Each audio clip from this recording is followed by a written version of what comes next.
విద్యార్థిని ఫిర్యాదు. మాజీ మంత్రి కొడాలి నానిపై కేసు నమోదు.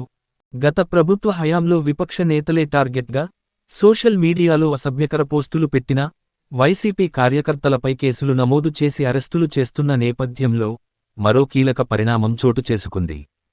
వైసీపీ అధికారంలో ఉన్నప్పుడు మాజీ మంత్రి కొడాలి నాని 3 ఏళ్ల పాటు చంద్రబాబు, లోకేష్ లను సోషల్ మీడియా మాధ్యమాల్లో నోటికి వచ్చినట్టు దుర్భాషలాడారంటూ ఏయూలా కాలేజీకి చెందిన అంజనప్రియ అనే విద్యార్థిని శనివారం రాత్రి పోలీసులకు ఫిర్యాదు చేసింది.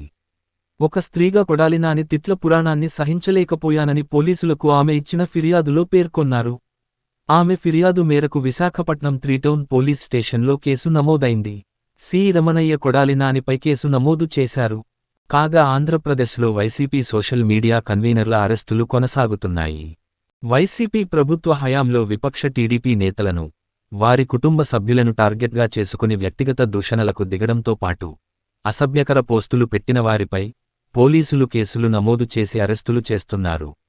ఈ క్రమంలో కడప జిల్లా వ్యాప్తంగా వైసీపీకి చెందిన సోషల్ మీడియా కన్వీనర్లకు పోలీసులు 41A కింద నోటీసులు జారీ చేశారు.